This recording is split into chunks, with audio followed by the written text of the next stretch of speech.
Bapak Ibu, dari ketiga contoh doa yang pernah diajarkan oleh Rasul, selalu ada ungkapan mohon perlindungan dari siksa kubur. Ini yang menjadi menarik karena saya pernah diskusi dengan seorang yang mempertanyakan adanya azab kubur. Kenapa? Karena dalam pandangan beliau di alam kubur itu tidak ada kegiatan, tidak ada aktivitas, istirahat total. Kehidupan kita manusia ini bukan dibagi 4 sebagaimana yang kita maklumi.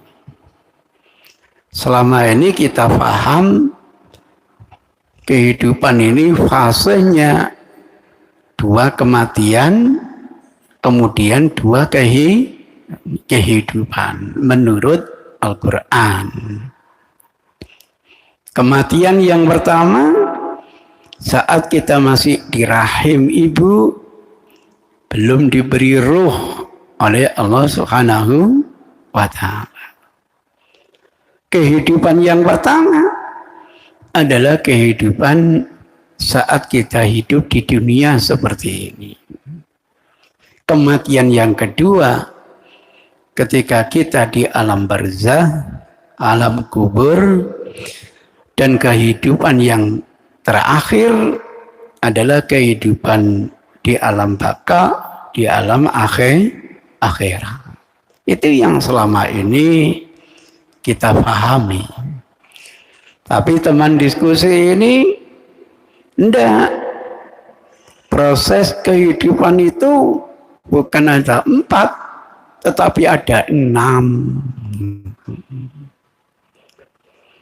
Apa ada 6? Yang pertama, alam tanpa nama. Apa alam tanpa nama itu? Karena kita manusia ini awalnya dari himpunan beberapa zat yang disantap oleh laki-laki dan perempuan. Hasil santapan itu nanti laki-laki mengeluarkan sperma, perempuan mengeluarkan ovum. Nah, proses terjadinya sperma atau ovum itu dianggap alam tanpa nama. Subhanallah. Kalau kita membaca Al-Quran menarik. Walaqad khalaqnal insana min sulalatin min tin. Kata Allah, sungguh aku ciptakan insan, manusia, min sulalatin min tin, dari saripati bumi. Memang ada terjemahan dari hadis insan di sini ini adalah Adam alaihi salam. Sehingga muncul bahwa Adam itu terbuat dari tanah liat.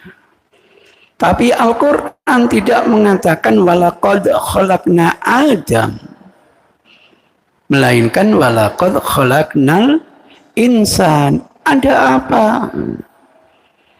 Pemikir melihat, memperhatikan, menganalisa, akhirnya menyadari, jujur Bapak Ibu, sebelum kita ini jadi kakek ninen, kita dulu jadi apa?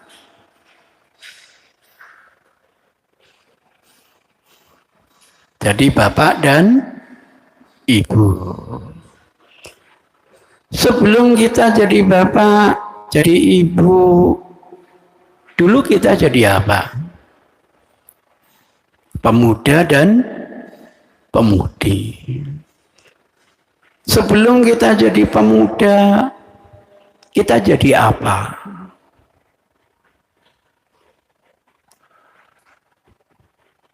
remaja, remaji. Sebelum kita jadi remaja, kita jadi apa? Anak dan ani. Sebelum jadi anak, kita jadi apa? Balita, baliti. Sebelum jadi balita jadi apa? Baya dan bayi. Sebelum jadi bayi jadi apa? Embria, embriye. Sebelum jadi embrio jadi apa?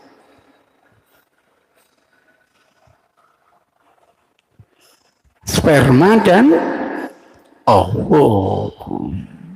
Sebelum jadi sperma jadi ovum jadi apa?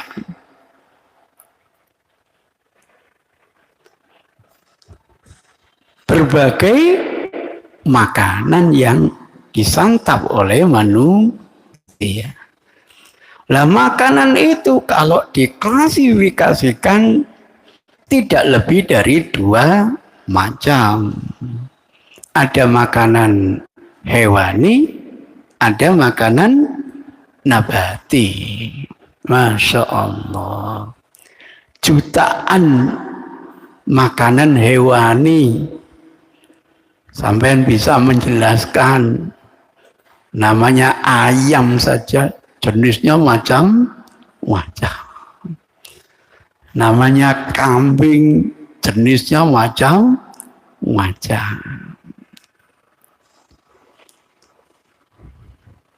Termasuk makanan hewani, tumo. Biasanya ibu-ibu golek tumo ya, diuntal. Itu makanan apa? Hewani. Lah makanan nabati jutaan macam. Pisang aja jenisnya macam-macam. Mangga jenisnya macam-macam. Apel jenisnya macam-macam. Nah, makanan hewani bisa hidup dan berkembang karena makan makanan nabati. Yang suka sate, kambing bisa hidup karena makan rumput. Yang suka bebek, berangkat bebeknya bisa hidup karena makan tumbuhan. Lah tumbuh-tumbuhan bisa hidup dan berkembang karena makan saripati apa? Bumi. Subhanallah, hebat. Maka sebenarnya manusia ini tidak salah kalau diciptakan Allah dari saripati bumi. Sehingga Allah mengatur hubungan manusia dengan tumbuh-tumbuhan, hubungan manusia dengan hewan, hubungan manusia dengan lingkungan yang dikenal dengan ekosistem. Itu gambarannya. Jadi alam tanpa nama. Menurut nalar, tidak mungkin ada siksa.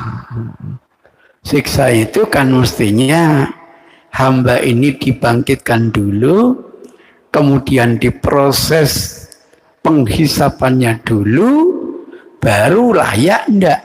Endingnya itu dia dapat nikmat atau dia dapat siksa.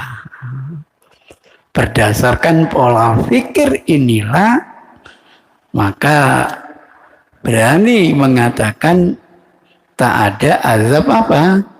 Kubur. Itu ceritanya begitu.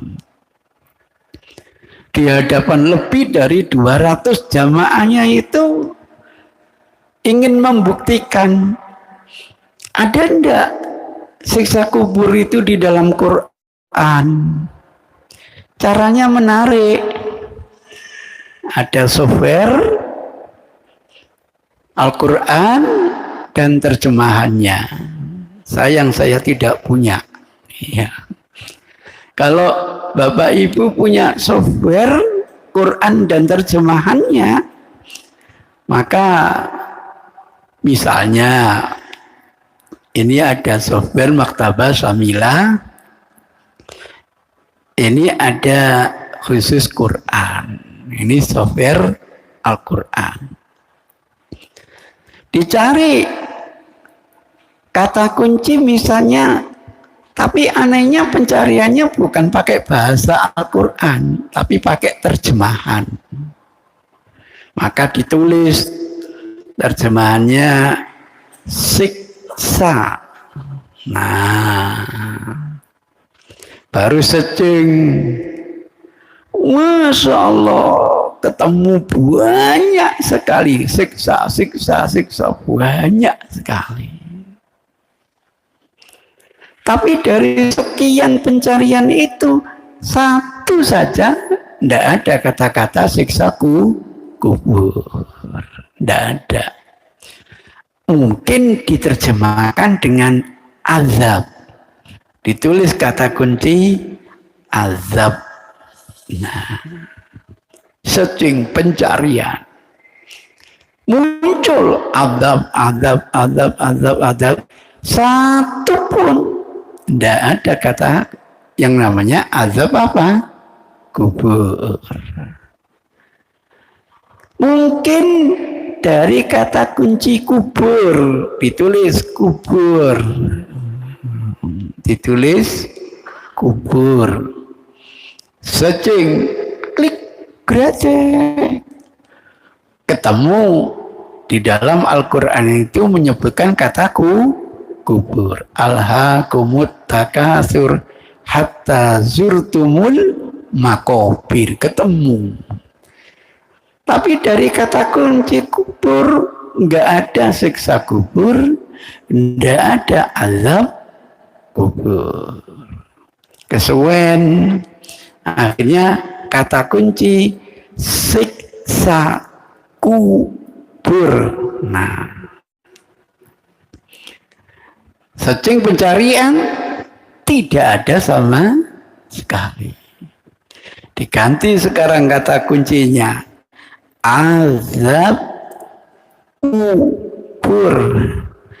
Klik, tidak ada. Ini menunjukkan, mempertajam azab kubur itu tidak ada. Begitu meyakinkan kepada jamaahnya itu. Dari paparan bab pertama, bab kedua, bab ketiga, bab keempat, tidak ada secuil hadis, tidak ada. Semuanya pakai Al-Quran. Heran saya, kok membahas azab kubur saya tidak melihat hadis ya gitu.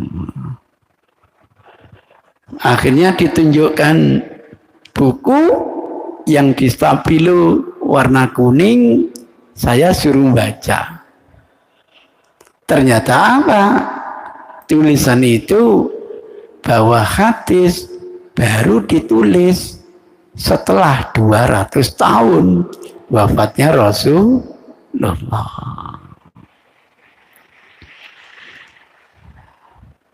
Beliau bertanya, mana mungkin ungkapan kita hari ini terdokumentasi setelah 200 tahun. Apalagi kalau kita hidup zaman Rasul, belum ada laptop, belum ada mesin ketik, belum ada pulpen, belum ada fasilitas tulis menulis. Andaikan ada, itu sulitnya luar biasa, memahatnya di batu, memahatnya di kulit, memahatnya di pelepah kurma. Mana mungkin ungkapan hari ini bisa terdokumentasi setelah 200 tahun. Makanya enggak pakai hadis gitu loh. Wah, kalau gitu saya nyimpulkan panjenengan ini ingkar sunnah. Enggak, saya enggak ingkar sunnah. Ingkar sunnah itu barangnya ada, baru diingkari itu. Nah, kalau barangnya enggak ada, yang nggak bisa ngingkari, yang barangnya enggak ada. Oh, kalau gitu bukan lagi ingkar sunnah, mbahnya ingkar sunnah kalau gitu. Masya Allah. Pantes setiap tulisannya tidak pernah menggunakan apa? Hadis. Itu Masya Allah. Tapi kok herannya panggil saya. Mestinya panggil pakar Quran. Itu yang terjadi. Baik, karena teman diskusi ini tidak mau pakai hadis, saya tidak akan pakai hadis. Padahal saya cari lebih 130 hadis yang membahas tentang azab apa? Kubur.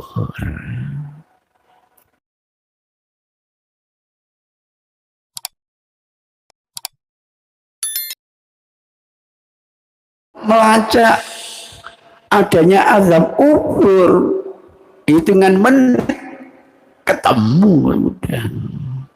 Tapi karena teman diskusi tidak mau, sudah sekarang diskusinya pakai Quran. Di bab 2 tercantum ayat Al-Quran. Karena ayat ini bisa dirasiokan, kita buka. Karena di dalam Al-Quran itu ada 5 ayat yang menjelaskan azab kubur. Tapi yang 3 itu dijelaskan oleh Rasul. Nah, karena teman diskusi tidak mau pakai hadis, saya tidak akan menjelaskan yang 3 ayat. Tapi yang 2 ayat bisa dijelaskan lewat rasio. Itu yang kita diskusikan. Dalam surat Ghafir hanya membaca tafsir, yakni kepada Fir'aun ditampakkan nerakanya pada setiap pagi dan petang. Mari kita diskusikan, kalau ditampakkan neraka itu wujud nikmat atau siksa? Siksa toh? Kepada Fir'aun akan nerakanya pada pagi dan petang. Kira-kira siksa ini terjadi di mana? Di dunia atau di akhirat? Di dunia tidak mungkin. Hanya dengan mukjizat orang bisa cerita melihat surga dan neraka. Hanya dengan wahyu. Fir'aun apa dapat wahyu? Tidak mungkin. Nah, kalau itu dimaknai adalah azab akhirat, tidak mungkin.